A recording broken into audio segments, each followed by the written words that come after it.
이 와인이라는 게 참 어려운 게 이게 위스키 같은 경우에는 몇 개 브랜드가 딱 있고 난 이 브랜드가 좋아 그럼 마시면 되고 한 5개 마셔보면 어느 정도 아는데 이제 와인은 메이커도 많고 지역도 많고 레이블도 많고 외워야 될 이름도 많잖아요. 그리고 또 와인이라는 것이 워낙 퍼스널리티가 강하다 보니까 마시는 사람하고 또 이렇게 매치도 잘 돼야 되는데 그러면 내 기준에 맞는 그 품종 한두 개만 가지고 있어도 인생이 참 이렇게 좀 풍요로워질 것 같은데 내 기준에 맞는 와인을 찾아가는 어떤 과정은 어떤 방식으로 하는 게 좋은가요? 지금 작가님께서 얘기했던 그 흙냄새가 불어로 하면 저희가 보통 때루아라고 표현하는데요. 소믈리에가 첫 번째 되기 위해서는 필기 콘테스트를 봅니다. 소믈리에 대회. 그러면 프랑스의 8대 산지 보르도, 부르고뉴, 론, 랑그도르-루시옹, 알자스, 루아르 이런 산지의 원산지를 외우는 거예요. 이게 무슨 개념이냐면 여러분들이 이마트에 쌀 사러 가시면 임금님표 쌀하고요. 임금님표 쌀은 경기도 이천쌀입니다. 옆에 대왕님표 쌀이 있습니다. 이게 경기도 여주 쌀이거든요. 그러니까 이천과 여주는 비슷한 지역이고 조선시대부터 유명한 평화였지만 다르다라는 거죠. 쌀이. 그게 원산지를 통제를 명칭하는 프랑스의 개념이고 프랑스가 놀랍게도 1935년도에 그 법적인 정비를 끝내게 됩니다. 그래서 근대에 들어와서 역사적으로는 이탈리아가 로마 때부터 와인을 마셨고 로마가 유럽을 최초로 통일하면서 이탈리아가 전체 유럽에 와인을 전해줬지만 근대에 들어와서 와인의 종주국은 프랑스가 되는 것이죠. 그래서 이렇게 얘기할 수밖에 없는 거예요. 여러분들이 요즘 삼사마트에서 와인이 엄청 많이 팔리거든요. 보통 삼사마트에서 와인을 많이 사실 거예요. 마트에 그 카트를 끌고 가십시오. 카트 끌고 갈 때 드는 생각은 대부분 대동소이하지 않을까요? 값은 싸면서 맛있는 와인 사야지. 가는데 라벨을 딱 집었어요. 그리고 뚫어지게 봅니다. 얘가 나에게 말을 안 걸어요. 꽃뚜뚜론 얘 뭐야? 포도 품종은 모르겠고 얘는 엠샤프티엔 또 뭐니? 내려오면서 뭘 얘기할 수 있냐면 얘는 유럽 지역 즉 프랑스, 이태리, 스페인 혹은 독일 지역의 9세계 지역이구나. 9세계 지역은 다 까도 얘기했지만 그리스, 로마 때부터 와인을 만든 지역입니다. 두 번째 앞에 있는 와인을 딱 봤죠. 딱 봤더니 빨간 글씨로 펜폴즈 이게 사실 사람 이름이거든요. 그리고 포도의 품종이 슈라즈라고 딱 적혀있고 이게 호주를 대표하는 포도 품종입니다. 즉 유럽을 제외한 미국, 호주, 칠레, 아르헨티나, 남아공, 뉴질랜드, 호주 이런 나라들은 라벨에 브랜드와 포도의 품종을 적습니다. 그래서 아까 작가님께서 말씀하신 것처럼 여러분들이 친근하게 혹은 라벨을 딱 봤는데 캥거루도 그려져 있고 약간 펭귄도 그려져 있고 얘가 나한테 말을 걸어요. 얘가 좀 말을 건다 나한테. 얘는 신세계 지역입니다. 즉 와인이 생산된 지역이 유럽 지역이냐 혹은 신세계 지역이냐 첫 번째.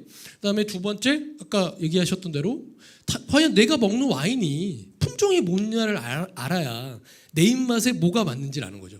여기에 이제 이탈리아 와인을 좋아하시는 분이 있고 좀 안 좋아하시는 분이 있을 거예요. 이탈리아 대표하는 토스카나의 치안티 지역은 산조베졌기 때문에 산도가 좀 있습니다. 그래서 산도를 좋아하시는 분들은 그 치안티 와인을 되게 좋아해요. 하지만 남성분들 중에 그런 치안티 와인들의 산도를 싫어하시는 분도 있거든요. 그러면 치안티 와인을 먹으시면 이건 나 스타일에 안 맞지. 이게 저는 핵심이라는 거죠. 와인은 즉 지역도 있고 품종도 있고 여러 가지가 있으나 내 입맛에 맞는 와인을 나 스스로 고를 수 있는 기준들을 알아가는 단계이고 그 알아가는 단계를 위해서 나라와 품종에 대한 관심들을 가지시면 여러분 이제 송년회 이제 많이 지나긴 했지만 아직도 한 10일 정도 남았으니까 여러분들 송년회 많으실 텐데요. 송년회 초대받으면 만약에 와인이 있으면 관심을 갖는 거죠. 한번 찍으시고 이 와인은 신세계 지역의 미국 와인이고 주품종은 카베르네 소비뇽이니까 남성적인 와인이 있겠구나. 나는 카베르네 소비뇽이 개인적으로 잘 맞는지 안 맞는지 잘 모르겠어. 이렇게 얘기할 수 있는 거죠. 네. 일단 제가 이제 또 하나 프랑스에서 한국에 와가지고 깜짝 놀란 게 뭐냐면요. 이 프랑스는 그 와인 잔을 그냥 아무렇게나 잡고 그냥 막 먹거든요. 근데 한국에 오니까 모두들 우아하게 이렇게 잡고 계시고 그래서 이제 이게 제가 이제 좀 헷갈린 게 이 본토가 맞는 건지 아니면 본토 사람들이 와인을 막대하는 거고 우리가 이제 오히려 예의 바르게 먹는 건지 이게 참 헷갈리더라고요. 네, 제가 이제 국가대표 소믈리에로서 한마디로 정의하면 여러분 그냥 막 원하는 대로 하시면 돼요. 이렇게 하셔도 되고요. 이렇게 하셔도 되고요. 막 돌리셔도 되고요. 천천히 돌리셔도 돼요. 제발 와인은 너무 이런 형식적인 것이 저는 굉장히 와인 시장이 대중화되는데 막고 있는 가림막 같고요. 돌아가신 노무현 대통령께서 프랑스를 국빈으로 방문하실 때 이제 막 청와대에서 교육을 받으신 거예요. 테이블 매너. 와인을 잡을 때 이걸 보통 저희가 와인잔을 여기를 영어로 스템이라고 합니다. 이게 교과서에 뭐라고 나오냐면 와인잔은 여기를 잡는 게 맞다. 왜냐하면 잔을 건배할 때 소리도 뭐 쾌청하게 나고 와인잔을 이렇게 잡게 되면 사람의 체온이 와인잔에 전해져서 와인의 온도가 높아진다라고 교과서에 나와 있는데 여러분 생각해 보세요. 프랑스에서 6년 살았는데 금시초문입니다. 처음 들어봤습니다. 예, 얼마나 잡고 있어야 와인잔이 뭐 아니면 호호 불어서 한 시간 동안 잡아야 와인잔이 온도가 높아지겠습니까? 그래서 노무현 대통령께서 조선일보 기자가 사진을 찍는데요. 노무현 대통령은 이렇게 건배하는데 자크 시라크 대통령이 이렇게 건배했어요. 예, 그래서 결론은 뭐냐면 너무 그런 형식에 얽매이지 마라. 그 다음에 여러분 이제 스테이크를 레스토랑에 드시면 스테이크나 뭐 파스타나 이런 걸 드실 때 와인을 이제 드실 때 이렇게 하시면 됩니다. 스테이크를 한 입 정도 드시고 와인에 손이 갈 때 이걸 흔드는 걸 저희가 이제 스월링 한다고 하는데 왜냐하면 와인은 어떤 음료보다 향이 중요한 음료다 보니까 우리 눈에는 보이지 않지만 이렇게 스월링 하게 되면 분자 구조의 향의 입자가 풍부하게 퍼집니다. 그래서 그냥 드시는 것보다는 향이 중요한 음료니까 이렇게 흔들어서 향을 맡으시면 돼요. 근데 이거를 과도하게 시작하십니다. 그래서 앞에 사람이랑 얘기하면서 흔들기 시작해요. 네. 그래서 여러분 테이블 매너상 스월링은 내가 와인잔에 손이 가져갈 때 한두 번 정도 스월링을 해서 마시게 되면 그 와인이 갖고 있는 풍부한 향을 발산시켜서 마실 수 있다가 정답인 것이고 그렇게 과도하게 흔들 필요는 있다 없다? 없다. 그리고 와인잔은 마음대로 잡으십시오. 네. 이제 뭐 그 와인 소믈리에 일을 하시다 보면 이제 와인을 접하는 많은 분들을 볼 텐데 좀 아무래도 이제 우리 이제 같이 이렇게 재밌게 보내는 시간이니까 이런 사람 진짜 꼴볼견이다. 여러분 와인을 머리로 드시면 안 됩니다. 이게 무슨 얘기냐면 동석한 사람이 와인을 잘 모르시면요 이렇게 과시하려고 하시면 안 돼요. 내가 저번 달에 캘리포니아 나파밸리 갔다 왔는데 말이야. 동석한 사람은 나파밸리가 뭔지도 몰라요. 근데 이런 분들은 대체적으로 다 아시겠지만 CEO 분들이나 대표님들이나 아니면 뭐 흔히 저희가 이제 줄여서 GD라고 그러죠. 꼰대분들. 이분들은 동석한 사람이 뭐라고 하는지 관심이 없어요. 그냥 본인 얘기만 하는 거예요. 그래서 제가 추천을 드리는 분은 와인을 절대 머리로 마시지 말고 앞에 동석한 사람이 와인을 잘 모를 경우에는 와인을 좀 아시는 분이 친절한 설명을 해주시면 좋겠죠.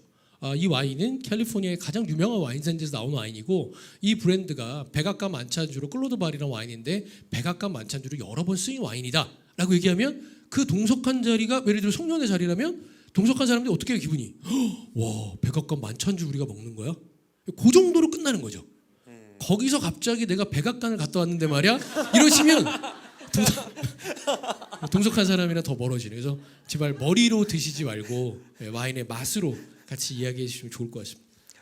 제가 개인적으로 하나 궁금한 건 이제 와인 값이 막 올라가잖아요. 이제 그죠? 이제 뭐 이제 로마녀 꽁띠 같은 경우에 네네. 막 한 병에 뭐 몇 천만 원짜리도 네, 있고 맞습니다. 진짜 뭐 그 로마녀 꽁띠가 우리나라에서 어느 정도 해요 한 병에? 이제 뭐 제가 마리텔 나갔을 때 이승철 씨가 갖고 나왔을 때 그 와인이 한 3,500만 원. 2005년 로마네 공띠가 예. 3,500만 원. 지금 사면 어느 지금은 한 정도 4천만 원 할 겁니다. 왜냐하면 그게 한 4년 전이기 때문에 그 우리나라에 들어오는 와인이 한 12병밖에 들어오질 않아서 로마네 공띠는 참고로 1년에 한 5,000병밖에 만들어지지 않고 굉장히 적은 양이 만들어집니다. 근데 제가 만약에 저처럼 와인을 그냥 프랑스에서 막 배운 사람, 네. 막걸리 먹듯이 먹던 사람이 갑자기 로마녀 꽁띠를 마시면 알아요? 솔직히 이렇게 얘기 드리면 될 것 같아요. 모를 수도 있고 알 수도 있는데 옆에 모른다는 얘기죠. 그 로마네 꽁띠를 한 번이라도 테이스팅한 사람이 옆에 있어서 아까 큐레이터처럼 그런 설명이 좀 필요한 와인이에요. 이 피노누아가 굉장히 섬세한 와인이고 이런 장미향이라든지 그게 로마네 꽁띠가 저희 흔히 얘기할 때 좁은 방 안에 로마네 꽁띠를 따놓고 30분 있다 들어가면 장미향이 그 방 안을 가득 채운다 그러거든요. 물론 여러분 경험이 없으시니까 그냥 제가 막 던지는 겁니다. 제가 막 던지는 겁니다. 네. 네. 어쨌든 모른다. 예. 그러면 이제 그 엄청난 고가 와인은 그러니까 어떤 이유로 그 정도 레벨까지 올라가는지가 좀 궁금하거든요. 그러니까 제가 그냥 일반적인 소비자가 이제 먹어가지고 잘 모르고 그렇다고 뭐 그 3,500만 원, 4천만 원이 있는 사람들이 다 엄청나게 와인을 잘할 리도 없는데 네. 어떤 이유로 그런 고가가 형성이 되는지도 좀 궁금하거든요. 사실 오늘 이 자리가 뭐 저에게 주어진 시간이 굉장히 짧고 여러분들한테 어떤 팁을 많이 전달해 드리는 시간이기 때문에 사실 와인은 제가 경희대 학부생들을 티칭을 하고 있지만 와인학 개론을 3시간씩 16주를 가르칩니다. 그래서 그 와인은 굉장히 여러분 전달할 내용이 많은데 아주 쉽게 얘기하면 객관적 그 어떤 평가 요소들이 굉장히 많이 나타나게 돼요. 대표적인 게 미국의 와인 잡지 중에 와인 스펙테이터라는 잡지가 있습니다. 이 잡지는 뭐로 유명하냐면요. 매년 12월에 100대 와인을 선정하는데요. 그 100대 와인에 들어가기 위해서 6개월 전부터 한 120명의 심사위원들이 2만 종의 와인으로 시작을 합니다. 즉 2만 종의 6개월 전부터 와인을 시작해서 계속 떨어뜨리면서 맨 마지막에 올해 드디어 발표가 됐는데요. 12월 달에 100대 와인을 선정하고 1등을 하면 정말 그 와인은 난리가 나는 거죠, 여러분. 그래서 여러분들이 와인을 사실 때 이미 주관적인 평가도 있지만 아까 대표적인 로버트 파커는 사실은 미국의 변호사이면서 와인의 최초로 1982년도 보르도 빈티지에 100점 만점에 점수를 도입하게 되면서 로버트 파커가 지금도 전 세계에서 가장 영향력 있는 평론가입니다. 미국 사람이고요. 로버트 파커가 100점을 주거나 와인 스펙터에이트에 100대 와인이 들어갔다. 보통 그런 와인들이 여러분 구글링을 다 했으시면 혹은 어플리케이션 중에 비비노라는 굉장히 전 세계적으로 많이 쓰시는 그런 어플리케이션도 요즘 다 스마트폰이 발달했으니까 그래서 와인 명만 치시면 이 와인이 로버트 파커가 몇 점을 줬는지 와인 스펙테이터에서 작년에 몇 등을 했는지 그런 객관적인 데이터를 알 수 있거든요. 그래서 여러분들이 뭐 신세계나 롯데나 현대백화점에 이렇게 가시면 와인 코너에 직원이 굉장히 많습니다. 거의 한 10명 이상 있어요. 딱 가시면 보통 그러실 거예요. 고객님 무슨 찾으시는 와인 있어요? 여기서 약간 거만하게 목에 힘을 주시면서 로버트 파커 90점 이상이나 와인 스펙테이터 100대 와인 좀 알려주세요. 딱! 그럼 벌써 이 직원들은 와인을 판매하는 직원들이기 때문에 이분이 뭔가 와인을 많이 아시는 분이구나 라고 하게 되고 추천해드리는 와인도 충분히 어떤 리스크를 내가 선정한 와인이 품질이나 퀄리티나 이런 면에서 좋은 피드백을 받을 수 있는 그런 리스크들을 줄일 수 있지 않을까라고 추천을 해드리고 싶습니다. 예, 그 책 2권을 출간하신 걸로 알고 있는데 제목이 굉장히 좀 확 와닿는 제목인데 하나는 삶에는 와인이 필요하다라는 제목의 책을 한 권 출간하셨고 그다음에 행복한 삶에는 와인이 필요하다. 네. 사실은 삶에는 와인이 필요하다가 1권이고요. 2권은 제가 강연 주제로 쓰이는 건데 두 번째 제목은 그 제목이 아니라 네이버에 가장 유명하신 그 블로거님이랑 저랑 같이 해서 5분 와인이라고 저 삶에는 와인이 필요하다랑 작년에 제가 출간을 했고 이번 주에 크리스마스 다음 주에 이제 5분 와인이라는 책이 나오는데 5분 와인은 이런 책입니다. 지금 제가 여러분들한테 팁을 드리는 것처럼 마지막 부록에 한 200여 가지의 와인을 넣었거든요. 너무 많은 질문들. 제가 명절 때 정말 호텔에서 일하는 게 너무 힘들 때예요. 왜냐하면 저랑 그 단골 고객들, 뭐 변호사님이나 교수님들이 선물 받은 와인들로 문자를 보내기 시작합니다. 정화봉 소믈리에 이거 얼마짜리야? 선물 받았는데 이거 얼마짜리인지 궁금해. 그래서 그거에 대한 답변을 드리는 게 정말 일하면서 되게 어렵거든요. 그래서 그런 경험을 하면서 그 5분 와인이라는 책이 후반부에 여러분들한테 굉장히 여러분들이 좋아하시는 가성비라고 그러죠. 가격은 그렇게 높지 않으면서 품질이나 그런 것들이 검증된 와인들을 제가 200여 가지를 부록으로 실어서 이제 26일 날 크리스마스 다음 날 출간을 할 예정입니다. 우리 이제 주어진 시간이 별로 없어서 딱 한 가지 질문만 마지막으로 할 텐데 행복한 삶에 와인이 필요하다라는 이제 주제로 강연도 하시고 책도 쓰셨잖아요. 자, 행복한 삶에 왜 와인이 필요한지 이 책도 쓰시고 또 와인과 일을 오래 하셨으니까 굉장히 많은 고민을 하셨을 것 같아요. 그래서 행복한 삶에는 왜 와인이 필요합니까? 왜 막걸리와 소주 가지고는 안 되는 무엇인가가 와인에만 있느냐? 예. 사실 뭐 막걸리와 소주도 행복한 삶이 될 수 있습니다. 행복한 삶에는 막걸리가 필요하다고 할 수도 있는데 저는 이제 소믈리에다 보니까 저의 관점은 이런 것 같습니다. 와인만큼 인류의 역사의 시작과 함께한 술이 없기 때문에 여러분들이 글쎄 행복을 어디서 느끼는지 모르겠지만 저는 가장 큰 행복이 사랑하는 가족들과 좋은 식사 자리에 같이 할 때 너무 사실 행복하지 않습니까? 그런 레스토랑인데 그냥 밥만 먹으면 아까도 얘기했지만 70점인데 여기다가 와인이 곁들여지고 저희가 마리아주 궁합이라고 하는데요. 그냥 음식을 먹는 것보다 와인을 함께하면 와인의 점수도 90점이 되고 음식의 점수도 90점이 됩니다. 그래서 미쉐린 원스타에 가보시면 꼭 세트 메뉴에 소믈리에들이 뭘 하냐면요.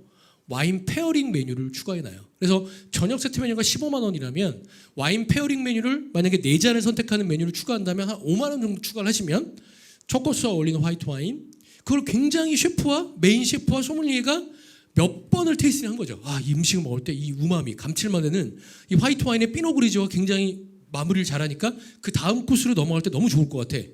메인 식사인 제주산 흑돼지 포크에는 아무래도 호주산 시라즈인데 그것도 바로사의 시라즈를 같이 하게 되면 와 너무 좋은 궁합에 그거를 굉장히 많이 리허설을 하고 테이스팅을 해보거든요. 셰프랑 같이. 그래서 그 페어링 메뉴를 하셨을 때 그냥 세트 메뉴를 먹으시는 것보다 아마 여러분들의 얼굴에 미소가 굉장히 한가득 실릴 거라고 저는 확신합니다. 왜냐하면 제가 소믈리에를 15년 동안 하면서 그러한 경우의 고객님을 너무 많이 받고 그런 거를 통해서 저에게 나가시면서 오늘 덕분에 정업 소믈리에 덕분에 오늘 우리 가족의 식사 자리가 어떤 프랑스의 어떤 자리보다 너무나 행복했었나라고 저희 그 삶에는 와인이 필요하다의 책에 제가 적어놓은 그 내용인데요. 에피소드인데 그런 분들이 저에게 그런 얘기를 해주셨기 때문에 저는 여러분의 삶에 와인을 모르고 살 수도 있지만 알고 살면은 행복이라는 단어가 훨씬 더 많이 자주 여러분들의 삶에 올 거라고 확신하게 되는 것 같습니다. 결국 이제 정리를 해보자면은 우리가 행복이라는 거는 좋은 사람과 좋은 대화를 나누는 것이고 그 대화는 거의 대부분 식사 자리에서 이루어지는데 그 음식의 퀄리티에 따라서 또 그 대화에서 느끼는 행복도 좌우되니까 거기에 와인을 한 방울 가미했을 때 음식의 퀄리티가 높아지면서 대화도 더 따뜻해지고 그러면서 사는 것이 더 행복해진다. 이렇게 정리를 해보면 대략 맞을까요? 감사합니다. 잘 정리해 주셔서. 자, 그 소믈리에님과 함께하면서 저도 이제 와인을 굉장히 즐겨 마시는데 그냥 마셔요. 그냥 많이 마십니다. 근데 오늘 이제 와인에 대해서 또 전문적으로 애정을 가지고 사시는 분의 얘기를 들으니까 한 잔 땡긴다는 얘기밖에 좀 할 수가 없는데 어쨌든 음주 강의가 될 거라고 기대했는데 결국 소믈리에님이 와인을 안 열어주셨습니다. 마지막에 열겠습니다. 예, 알겠습니다. 대중들에게 어렵게 느껴지는 와인을 쉽게 재밌게 설명해 주신 우리 소믈리에님께 박수 한번 보내주시고요. 네, 여러분 감사합니다. 네.